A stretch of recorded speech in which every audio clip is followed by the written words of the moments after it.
Meus irmãos, quero saudar a todos com a graça de Jesus Cristo. Eu gostaria de convidar as crianças que venham aqui um pouquinho aqui à frente. Eu quero contar uma história para vocês. Por favor, as crianças, venham um pouquinho aqui à frente. Se os pais quiserem acompanhar, eu gostaria de convidá-los a ouvir uma história antes de nós prosseguirmos com a pregação da palavra de Deus. Estamos contentes em ver alguns irmãos conosco, alguns visitantes. Aqui à frente, sentado na frente, sentadinho aqui no banco, tá bom? É sentado no banco, tá certo? Sentadinho no banco, sentadinho ali, viu? Sentadinho no banco. É que o pastor não explicou direito. Culpa do pastor.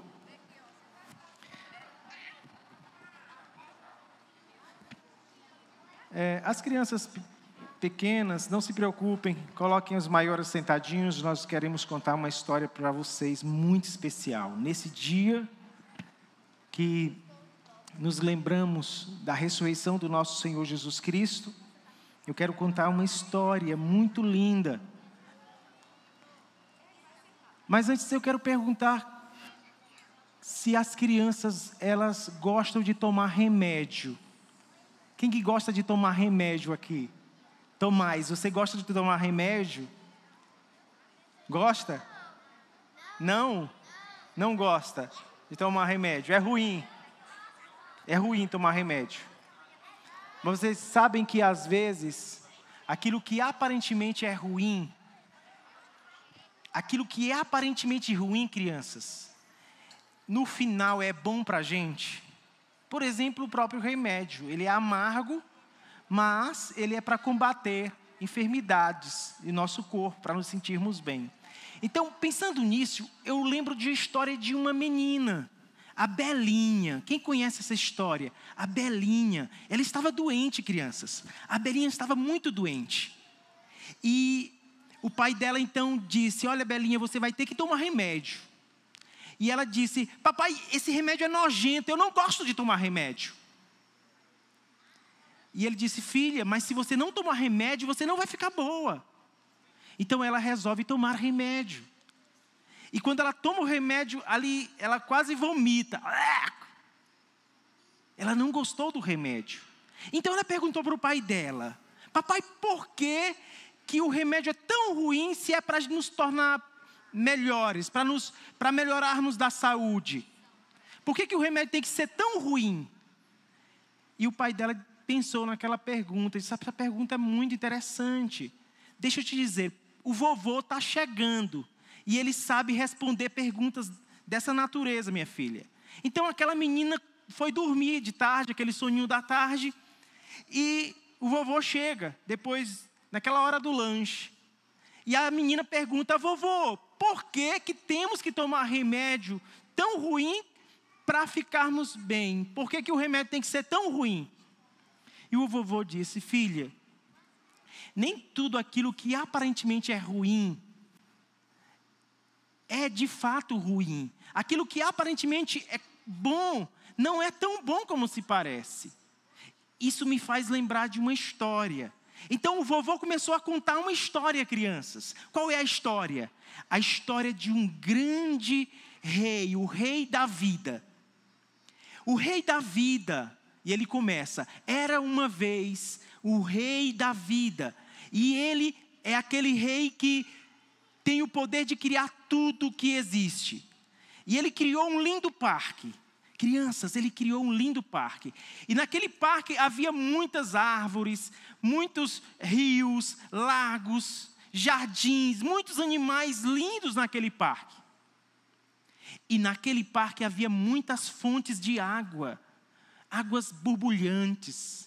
Mas havia uma fonte de águas no meio do parque. E o grande rei da vida disse: meus filhos, vocês não podem beber da água dessa fonte. Porque se vocês beberem da água dessa fonte, os seus corações vão virar pedra. Essa água vai fazer muito mal para vocês. E aqueles súditos do rei, eles por muito tempo, eles não tomaram a água. Eles gostavam de estar com o rei. Todos os finais da tarde, os súditos estavam com o rei da vida. Até que um dia eles ficaram curiosos. Eles queriam saber por que o rei não deixava que eles tomassem daquela água. Até que o inimigo, o arqui-inimigo do rei, um homem vestido de preto, um homem todo de esquisito, apareceu naquele parque e disse para aqueles homens e mulheres que não tinha nada eles tomarem daquela água. Porque se eles tomassem daquela água, eles seriam como o rei da vida. E o rei era egoísta e não queria que eles fossem como ele. Então aquelas pessoas começaram a ficar com vontade de comer, de beber daquela água da fonte, que o rei tinha proibido. E sabe, crianças, o que aconteceu? Aquelas pessoas tomaram do cálice que aquele homem esquisito deu a elas. Elas tomaram daquela água que o rei tinha proibido. E quando elas tomaram, seus corações viraram pedra. Aquelas pessoas que amavam o rei, agora já não amavam mais. Agora eles resolveram sair do parque. E o parque começou a ficar cheio de sujeira. E então elas se mudaram para um outro lugar, fora do parque, na cidade chamada Cidade dos Homens. E o rei ficou furioso. O rei ficou muito furioso. O rei tinha razão para destruí-los. Mas o rei amava seu povo. E o rei sabia que aquelas pessoas tomariam da água. Então o próprio rei resolveu, já tinha decidido uma outra coisa a fazer. Tinha um plano para salvar aquelas pessoas. Então ele chama seu filho, o príncipe. O príncipe vem e o rei da vida chama o príncipe e diz: meu filho, eu amo esse povo. E esse povo vai perecer se você não me ajudar a salvá-los. Eu quero que você vá até o meio de uma praça, que tem uma fonte. Naquela fonte, uma água que é cheia de veneno. E você vai encher uma taça cheia daquela água, daquele veneno. E você vai beber toda aquela água, todo aquele veneno, na verdade, em lugar do meu povo. Só assim meu povo vai ser curado. Então o príncipe, que amava o seu pai, crianças, ele resolveu obedecer ao pai. Ele disse: eu vou. Então ele levou seus amigos com ele. Enquanto ele ia, ele chegou em um lago, uma água cristalina, e ele estava com sede. E ele, quando olhou para aquele lago, ele olhou e viu seu rosto refletido naquela água. E ele lembrou do que o seu pai disse, que aquela fonte da água que ele iria beber era cheia de veneno. E por um instante, crianças, ele pensou em desistir. Ele pensou em desistir, mas ele, por amor ao pai, ele disse: eu vou até o fim. Então ele vai se aproximando daquela cidade, no centro da cidade. E as pessoas começaram a perceber que ele era o filho do rei, o príncipe. Então elas começaram a blasfemar dele, xingá-lo, cuspi-lo, jogar pedras nele. Mas ele estava decidido a obedecer ao pai. E ele então se aproxima da praça, daquela fonte de água que tinha um veneno mortífero, que só uma gota era capaz de matar um homem forte. Aquele arqui-inimigo do rei estava lá, com aquela roupa escura. E aquele arqui-inimigo do rei encheu a taça daquele veneno. E o príncipe recebeu a taça.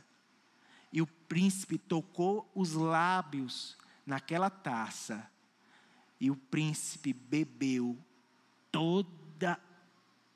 todo o veneno, não deixou uma gota sequer. E quando ele bebeu, começou a queimar. E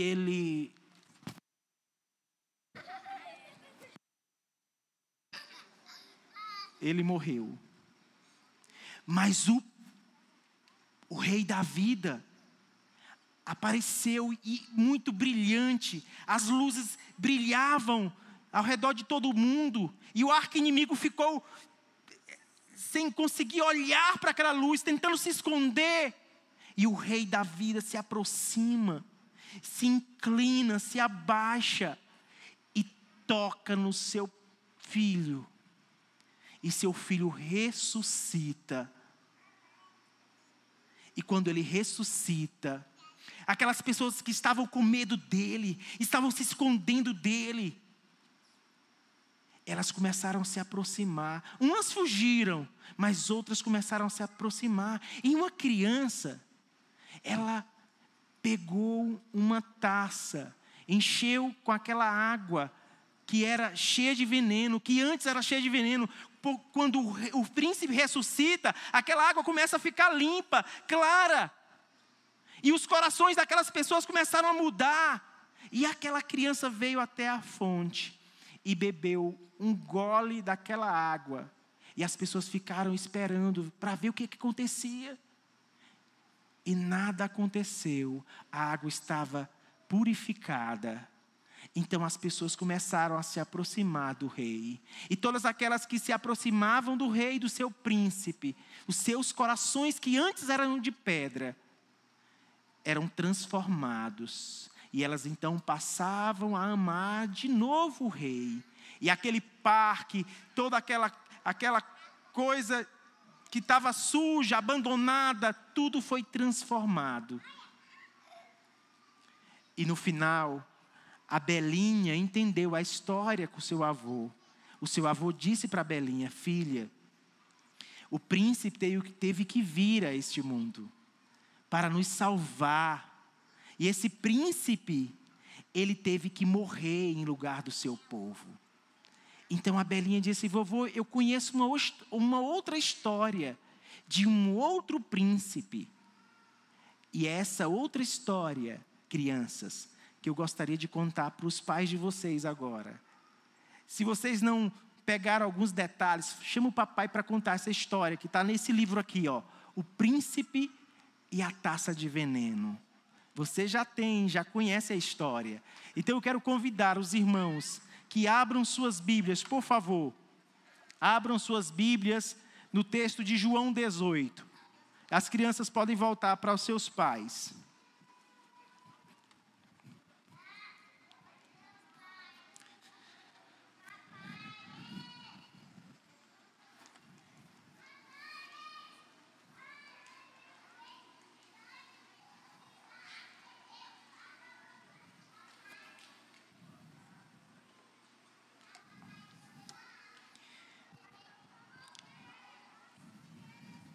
Versículo 11 de João 18.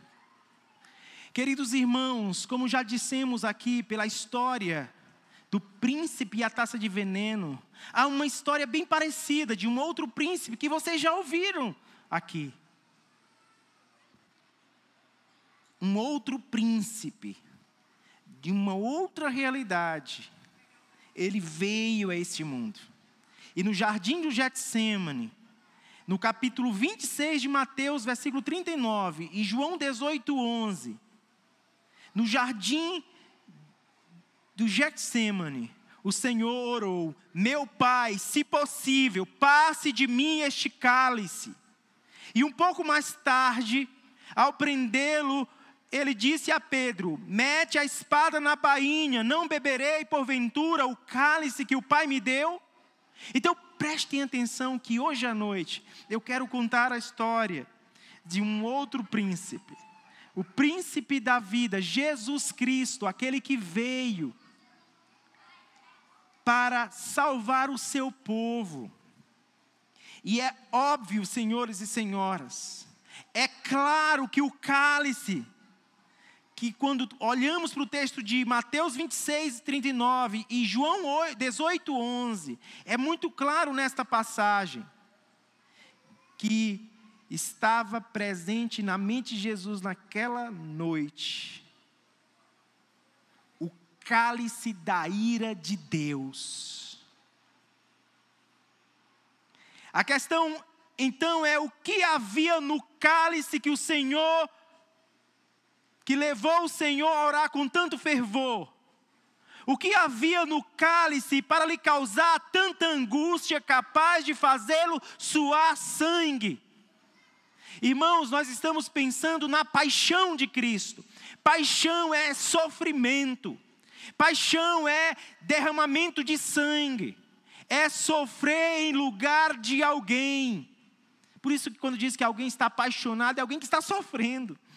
Só que quando pensamos na paixão de Cristo, nós estamos pensando naquele que veio sangrar em nosso lugar.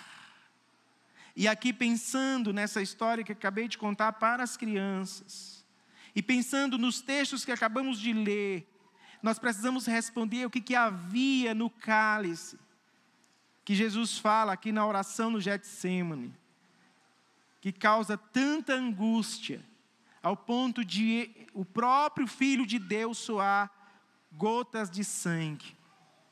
Às vezes nós associamos o cálice à crucificação. É claro que o cálice estava ligado à crucificação, mas é mais do que a crucificação, irmãos e irmãs. O cálice, ele estava ligado à própria ira de Deus contra o pecado. O cálice que Jesus diz: se possível, passe de mim este cálice, de Mateus 26, 39. É o cálice da ira do Todo-Poderoso. E o que ele fez? O que o grande príncipe, o verdadeiro príncipe fez? É disso que eu quero tratar já de maneira redundante com os irmãos essa noite. A primeira coisa que o príncipe fez, o grande príncipe fez, foi que ele bebeu o cálice da ira do Todo-Poderoso. E ele fez isso em nosso lugar. Ele bebeu o cálice da ira do Todo-Poderoso. Para entendermos o conteúdo desse cálice, duas passagens do Antigo Testamento nos ajudam aqui. A primeira, Salmo 75, 8. Por favor, abra sua Bíblia e acompanhe a leitura do Salmo 75, versículo 8.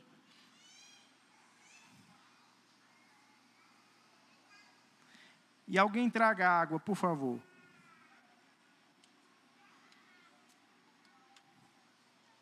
Salmo 75, versículo 8. Quem tem sua Bíblia no aplicativo, também abra. É muito importante você entender, pensando na paixão de Cristo, no sofrimento de Cristo, o que ele fez ao beber daquele cálice. Ele provou da ira do Todo-Poderoso. Prestem atenção para duas referências. A primeira, Salmo 75, 8, que diz: porque na mão do Senhor há um cálice cujo vinho espuma, cheio de mistura, dele dar a beber, solvem-no até as escórias todos os ímpios da terra. Então o texto diz, o Salmo 75, 8, diz que o Senhor tem um cálice em sua mão, cujo vinho espuma, cheio de mistura. Ou seja, esse vinho tem mistura, ele não vem todo na essência, ele é misturado. 3 por 1, 10 por 1, como nós veremos daqui a pouquinho na explicação de um comentarista. E ele diz que ele dará a beber a todos os ímpios da terra. A outra referência é Jeremias 25, 15 e 16, que diz, eu vou aguardar você encontrar, Jeremias o profeta, capítulo 25, versículo 15 e 16, texto do Antigo Testamento.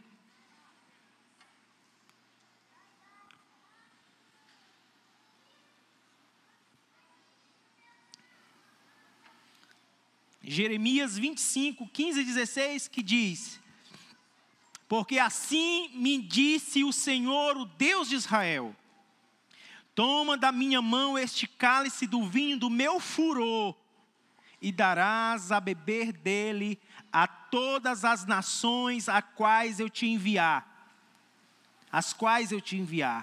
para que bebam e tremam e enlouqueçam por causa da espada que eu enviarei para o meio delas.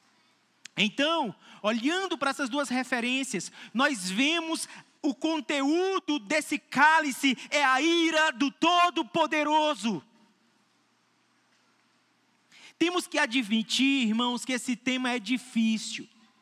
Temos que admitir que quando falamos de um Deus irado, é um tema difícil para a maioria das pessoas. Porque as pessoas pensam num Deus sempre bondoso, longânimo, que perdoa sempre. Mas se esquece de um Deus que se ira contra todo o pecado. Então o conteúdo desse cálice é a ira de Deus. É tão verdade que é um tema difícil, que alguns teólogos tentam negar que Deus tem esse atributo, porque diz assim, ira, pastor, ira não é pecado? Então, se irar é pecado, então Deus não pode se irar porque Ele estaria pecando. Não, ira, ela é pecado em nós, porque nós não sabemos irar. Nós nos iramos acima do limite, nós abusamos da nossa ira, nós abusamos do direito. Mas Deus, Ele se ira com justiça. Deus se ira adequadamente e Ele não peca. Então Ele é um Deus irado. Assim como Ele é um Deus de amor. Não há incoerência. Não há incoerência em Deus. Então, senhores e senhoras, só no Antigo Testamento, para vocês entenderem, há pelo menos 580 referências sobre a ira de Deus. 580 referências que tratam de um Deus irado. Então tem muitas provas, muitos fundamentos. E no Novo Testamento não é diferente. Nós vemos em João 3,36, por favor, abra sua Bíblia, no Evangelho de João, capítulo 3, que fala que Deus é amor, que Deus amou ao mundo. No mesmo capítulo, versículos depois, Jesus diz no versículo 36, por isso, quem crê no Filho tem a vida eterna. O que todavia se mantém rebelde contra o Filho não verá a vida, mas sobre ele permanece o quê? A ira de Deus. É Jesus, aquele Deus que nós vemos, o Deus de amor apareceu. No Antigo Testamento é o Deus de ira, no Novo Testamento é o Deus de amor. Não, Deus não mudou. O Deus de amor no Antigo Testamento é o mesmo Deus do amor no Novo Testamento. O mesmo Deus de ira no Antigo Testamento é o mesmo Deus de ira no Novo Testamento. Não se enganem, meus irmãos, a ira e o amor não são incompatíveis em Deus, eles se reconciliam. Quando olhamos para as palavras do apóstolo Paulo em Romanos 1,18, o apóstolo Paulo diz que a ira de Deus se revela do céu contra toda impiedade e perversão dos homens que detêm a verdade pela injustiça. E aí o Alexandre pode me ajudar, já que eu tenho muitos visitantes, você pode lançar no projetor, caso você encontre as referências que eu estou citando. E aí vocês podem acompanhar mais rápido o argumento, sem precisar ir até a referência, tá bom? Então o texto de Paulo, em Romanos 1,18, diz que a ira de Deus se revela do céu contra toda impiedade, perversão dos homens que detêm a verdade pela injustiça. Então percebam mais uma vez o texto dizendo que Deus é um Deus que se ira contra a impiedade, contra a perversão dos homens que detêm a verdade pela justiça. Irmãos, quando olhamos para o Novo Testamento, nós vimos também que a ira de Deus está sendo acumulada para o dia do juízo. Em Romanos 2,5, um capítulo depois desse texto que acabamos de ler. Romanos 2,5, que diz assim: mas, segundo a tua dureza e e coração impenitente, acumulas contra ti mesmo ira para o dia da ira e da revelação do justo juízo de Deus. Senhores e senhoras, irmãos e irmãs, amigos presentes, os ímpios, eles acumulam contra eles mesmos ira para o dia da ira do justo juízo de Deus.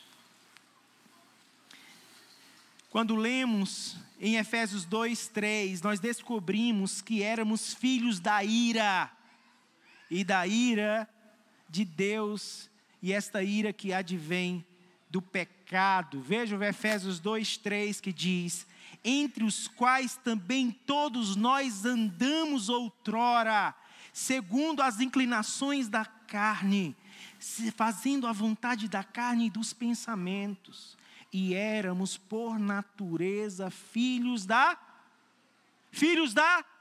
ira, como também os demais. E dois livros depois, ou pelo menos em Colossenses 3:6, Paulo diz que por estas coisas é que vem a ira de Deus. Colossenses 3:6. Por estas coisas é que vem a ira de Deus sobre os filhos da desobediência. Mais uma vez falando da ira de Deus. E mais uma passagem em Apocalipse, o apóstolo João, ele adverte o povo de Deus sobre a ira que viria. Em Apocalipse 6, 16 e 17. Acompanhe na projeção estas palavras. E disseram aos montes e aos rochedos: cai sobre nós, esconde-nos da face daquele que se assenta no trono e da ira do Cordeiro, porque chegou o grande dia da ira deles. E quem é que pode suster-se? E Apocalipse 14:10, o texto diz: também esse beberá do vinho da cólera de Deus. Agora presta atenção para o detalhe. No Salmo 75, o texto diz que aquele vinho era com mistura. Agora, no final do livro, Apocalipse 14:10, o texto diz que beberá do vinho da cólera de Deus, preparado sem mistura, do cálice da sua ira, e será atormentado com fogo e enxofre, diante dos santos anjos e na presença do Cordeiro. Portanto, meus queridos, toda essa argumentação bíblica, todas essas referências que eu estou citando para vocês propositalmente, eu estou citando para mostrar a vocês que o nosso Deus, Ele é um Deus que ama pecadores, mas ao mesmo tempo é um Deus que se ira contra todo o pecado. Ele ama pecadores que estiverem em Cristo, mas Ele vai derramar toda a sua ira contra aqueles que estiverem afastados de Jesus. Então, tanto o Antigo Testamento quanto o Novo Testamento, o cálice de Deus é uma metáfora, é uma expressão metafórica para a sua ira e o seu juízo. Pensando nisso, Carson, explicando a ideia do cálice, como já citado anteriormente, em Apocalipse 10, ele faz um comentário interessante. Ele diz assim, que essa figura do vinho é retirada das práticas, essa figura de mistura é retirada das práticas de beber vinho no antigo mundo, ou no mundo antigo. No mundo antigo, era muito comum diluir o vinho na água, mais ou menos uma parte para 10, uma de vinho para 10 de água, e 3 para 1. Então, a maioria dos vinhos de mesa que as pessoas bebiam no mundo antigo eram diluídos. Essa figura está dizendo que este agora é o vinho da ira de Deus derramado em força total. toda manifestação da ira de Deus que você já viu até agora. Exílio, por exemplo, pragas, as 10 pragas do Antigo Testamento, doenças, guerras, todas estas coisas que você viu como horríveis manifestações da ira de Deus, preste atenção, diz o autor, essa era a forma diluída. Agora sim, a ira de Deus é derramada com força total. Vamos pensar numa ilustração para ajudar os irmãos nesse argumento. Pense nas 2 mãos de Deus. Deus com 2 mãos. Uma, Ele está segurando a sua ira. É como se Ele estivesse assim, para lançar ira sobre pecadores. E na outra mão, Ele está convidando ao arrependimento. Ó a figura. Ele vai destruir o mundo com justiça. Ele vai julgar o mundo com justiça. Então, em uma das mãos, tem a sua ira para ser derramada. Mas na outra mão, Ele convida pecadores ao arrependimento. Venham. Uma outra figura é um arco e uma flecha. Com o arco, ele está uma das mãos está segurando o arco e a outra uma flecha. É um guerreiro que, no momento certo, ele vai soltar a flecha e vai destruir os seus inimigos. Queridos irmãos e irmãs, quando pensamos na paixão de Cristo, quando pensamos no príncipe que veio tomar o cálice da ira de Deus, esse Deus que estava com a ira em uma de suas mãos, convidando o pecador ao arrependimento, sabe o que Ele fez? Ele, ao invés de derramar ira sobre seu povo, Ele derramou toda a sua ira sobre seu filho. O seu filho amado recebeu toda a ira de Deus por causa do pecado do seu povo. Esse Jesus que nós celebramos, Ele, nas 3 terríveis horas, quem se lembra, ao meio-dia, do meio-dia até as 3 horas da tarde, houve trevas em toda a terra no dia da morte de Jesus, na sexta-feira. 3 horas de trevas. E naquelas 3 horas, a ira de Deus caía sobre Jesus. E naquele momento final, Ele clamou: Deus meu, por que me desamparaste? O Filho de Deus experimenta um abandono do próprio Pai por causa do pecado do seu povo imputado a Jesus. Paulo nos ajuda a entender esse sofrimento, quando em 2 Coríntios 5:21 ele diz: aquele que não conheceu pecado, Ele o fez pecado por nós, para que nele fôssemos feitos justiça de Deus. Em Isaías 53:6 diz: todos nós andávamos desgarrados como ovelhas, cada um se desviava pelo caminho, mas o Senhor fez cair sobre ele a iniquidade de nós todos. Irmãos, quem matou Jesus? Os soldados mataram Jesus. Pilatos entregou para ser...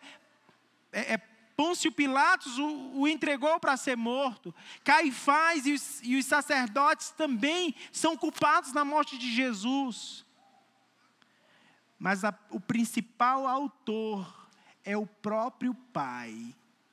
Ele esmagou o seu Filho por você e por mim. Pelos teus pecados e pelos meus pecados, o Filho de Deus sangrou até a morte. E Ele fez isso, recebendo a ira de Deus, bebendo da sua ira. E Ele bebeu até o fim, até a última gota. que Jesus fez ao beber daquele cálice? Ele esgotou a ira de Deus, é o segundo argumento. Ele esgotou a ira de Deus. Esse foi o objetivo de Jesus ao beber todo o cálice da ira. Ele veio propiciar. Se você pesquisar agora no Google o que significa propiciar, talvez você encontre um conceito ou uma definição de propiciar, um significado para apaziguar ou aplacar. Mas não é o melhor entendimento para esta palavra propiciar.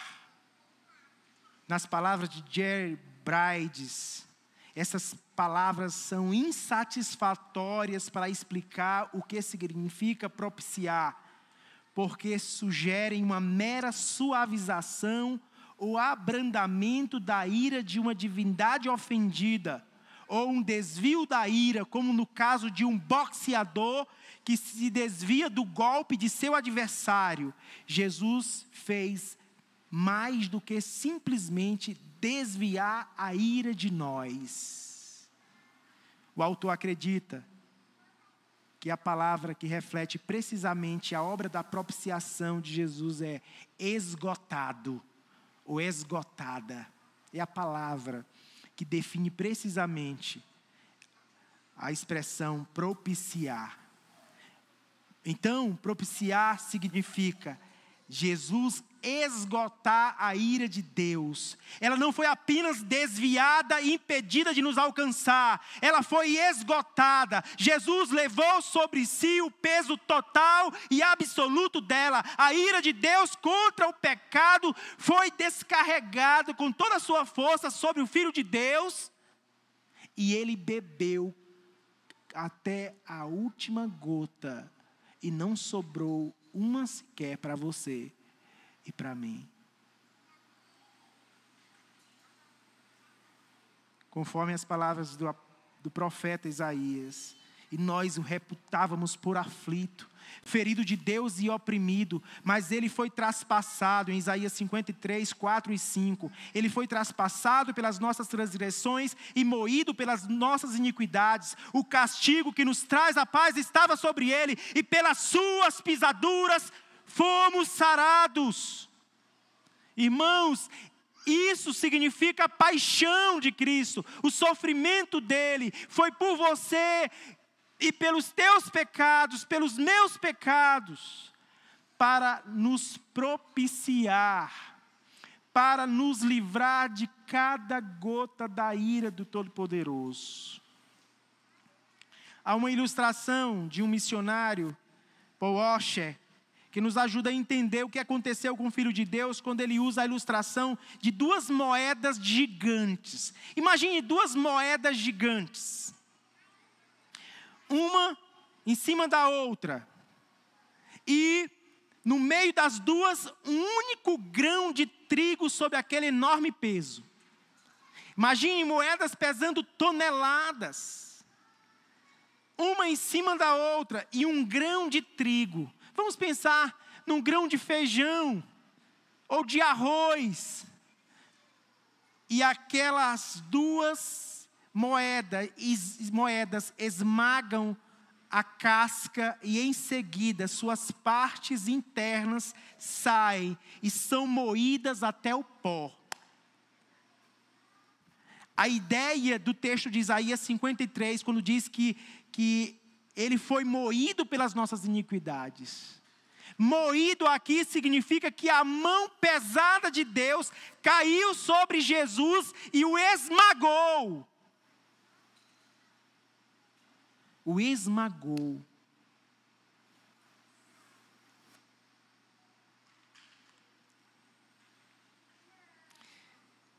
E esse sofrimento indizível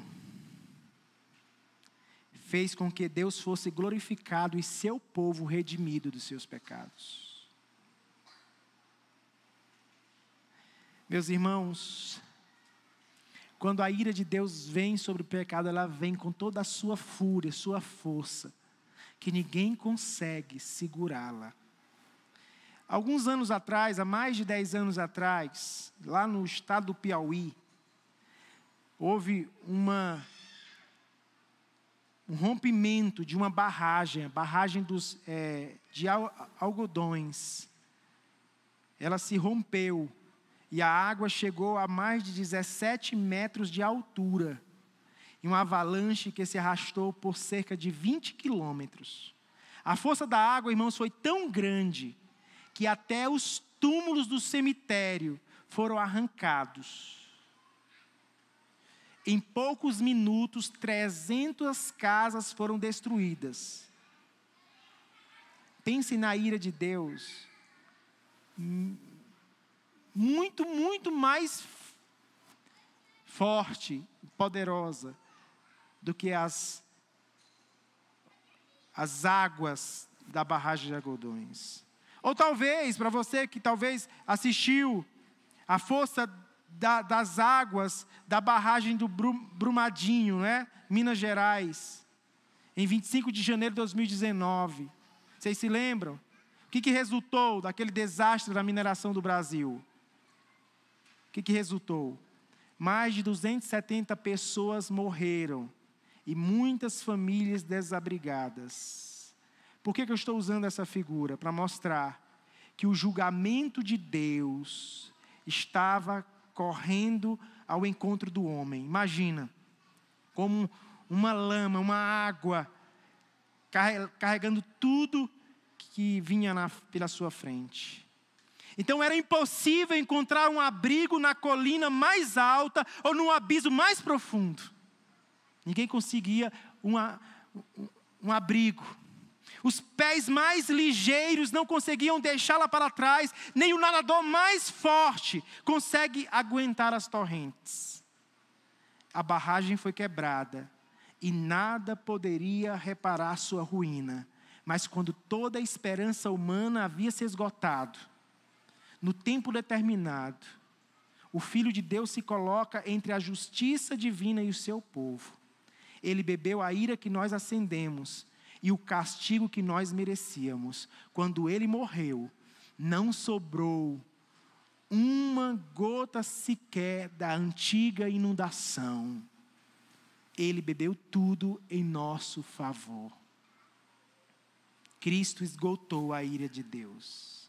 Não há mais nada no cálice. Ele está vazio. Todos os que confiam nele, não precisam temer a possibilidade de experimentar a ira de Deus, porque a ira de Deus foi esgotada em seu Filho, quando ele tomou o nosso lugar, quando levou a nossa culpa, o nosso pecado, ele nos propiciou e nos reconciliou com o Pai para sempre. Precisamos considerar, por fim, o amor de Deus na obra da redenção em favor do seu povo. Essa propiciação ou expiação, ela foi iniciada pelo Pai.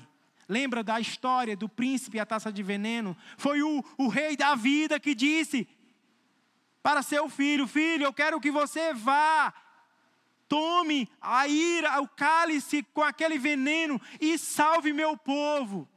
Tem gente que diz assim: pastor, Jesus, ele amou de verdade. Deus não, Deus é um Deus carrasco que não perdoa ninguém, ele quer justiça, ele é sanguinário, ele é um vampiro, ele gosta de sangue. Não.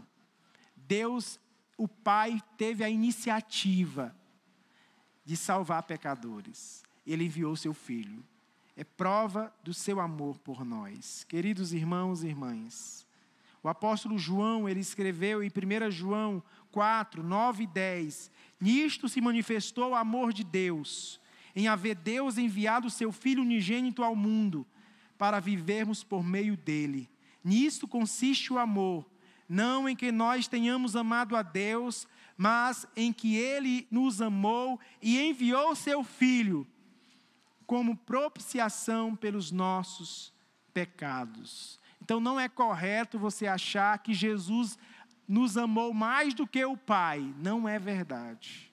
O Pai teve a iniciativa de amar seu povo. São muitas referências, não tenho como ler todas elas. Vocês podem conferir depois em casa, João 3,16, Romanos 5,8, Efésios 2, 3-5.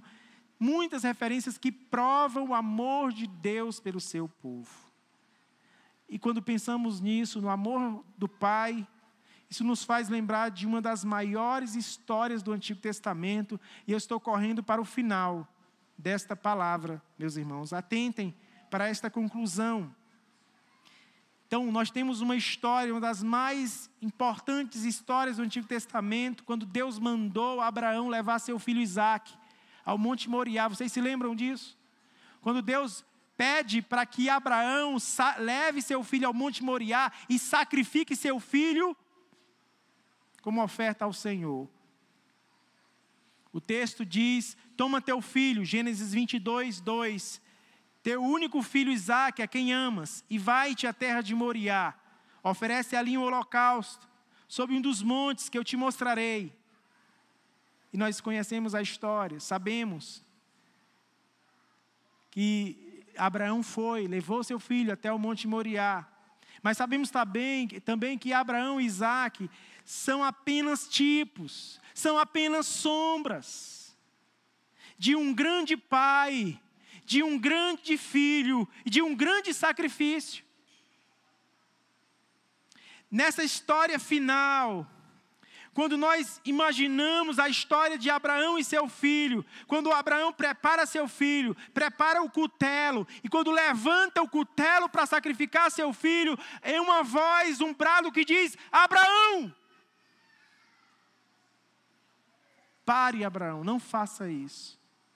Então, imaginando uma história, a gente fica, graças a Deus, que belo fim para essa história. O menino foi poupado. Um cabrito, uma ovelha ali, um cordeiro está enganchado em uns arbustos. E Abraão sacrifica aquele cordeiro no lugar do seu filho. Mas, irmãos, aqui em Gênesis 22 não é o fim da história, é apenas uma pausa, um ponto, apenas uma vírgula, um intervalo apenas. 2000 anos depois, as cortinas se abrem novamente. O Filho de Deus está no palco do Monte Calvário. O pai pega o cutelo, levanta o seu braço e assassina seu filho, seu único filho, a quem ele ama. Vocês se lembram o que Deus disse para Abraão? Abraão, Abraão, agora sei que temes a Deus, porquanto não negaste teu filho, teu único filho. Agora nós vemos o pai sacrificando o seu filho no Monte Calvário.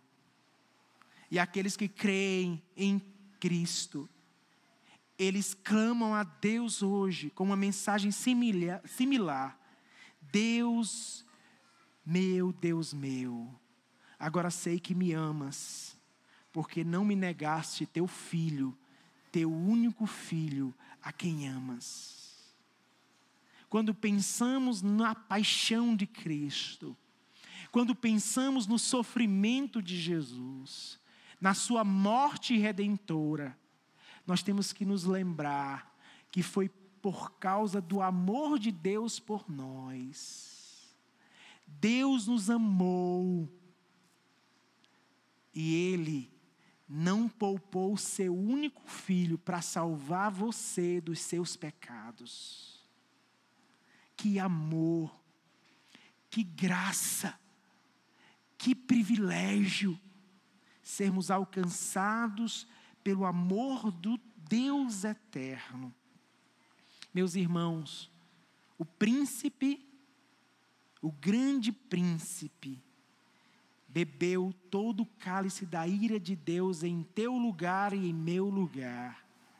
O grande príncipe, ele esgotou a ira de Deus. Não há nenhuma gota que nos perturba. E por fim, tudo o que ele fez foi com base no amor de Deus. Deus o Pai teve a iniciativa de nos salvar, enviando seu Filho, seu único Filho, para morrer em nosso lugar. Nós não mais celebramos a Páscoa, porque ela é uma festa judaica. Nós nos lembramos do sacrifício vicário de Cristo, que é o cumprimento da Páscoa judaica. A Páscoa apontava para o futuro. E Cristo, quando veio, Ele cumpre as promessas da Páscoa. Hoje, nós olhamos para o passado e celebramos a ceia do Senhor, lembrando que Ele morreu em nosso lugar, para sempre, para que nunca mais precisemos sacrificar um cordeiro, porque Ele foi o cordeiro sacrificado de uma vez para sempre. E todos aqueles que nele creem serão poupados da ira de Deus. Mas aqueles que rejeitam o Filho de Deus, como nós lemos em João 3:36, a ira de Deus permanece sobre eles. Por que o pastor está falando essas coisas? Porque nós poderíamos aqui estar contando histórias para vocês rirem. Nós saberíamos contar histórias engraçadas, que vocês jamais esqueceriam. Mas essas histórias, essas anedotas, elas não salvariam vocês da ira do Cordeiro. Nós estamos falando da ira de Deus, porque acreditamos que se você fugir para Jesus, se esconder em Cristo, você nunca mais será ameaçado de condenação, porque não há condenação para aqueles que estão em Cristo Jesus. Se tem alguém nesta noite que se rende a Cristo, ou que já fez isso e quer publicar a sua fé nesta noite, faça isso, porque o Filho de Deus, Ele está hoje com duas mãos, uma com a sua ira e a outra convidando o pecador ao arrependimento. Essa mão esquerda está dizendo para você: venha, renda-se a Cristo, renuncie o mundo e seus prazeres transitórios e viva para Deus. Meus irmãos, somos todos pecadores, cheios de defeitos aqui, todo mundo doente, precisando de cura. Mas o pior doente é o que não reconhece que está doente e não consegue se tratar adequadamente. O doente sábio é aquele que procura médico, é o que procura cura, é o que reconhece a sua miséria. E se você não reconhecer hoje a sua miséria, você vai piorar do seu estado espiritual, porque você rejeitou a única cura que pode salvar você por toda a eternidade. Jesus, o Filho de Deus, Jesus crucificado, Jesus ressuscitado. Essa é a palavra do Evangelho nesta noite, que ao sair por aquela porta, ou por aquela porta ali, você se lembre que a paixão de Cristo é exatamente esse Cristo tomando o cálice da ira de Deus em teu lugar e pelos teus pecados, para que você fosse salvo da ira de Deus para sempre. Mas se você rejeitar Jesus, você não terá outro Salvador. E sobre você permanecerá a ira de Deus. Vamos orar nesse momento, já chegando ao final do culto ao Senhor.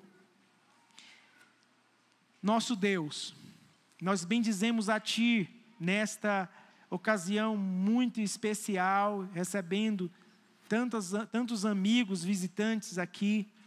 E mais importante, a Tua presença conosco, nos conduzindo para verdades fundamentais do Evangelho. Senhor, abra os olhos espirituais daqueles que foram eleitos desde a fundação do mundo, que ainda estão perdidos no mundo, mas que, se ouvirem a voz do pastor, certamente, como ovelhas de Cristo, elas vão segui-lo, não apenas para agora, mas por toda a eternidade.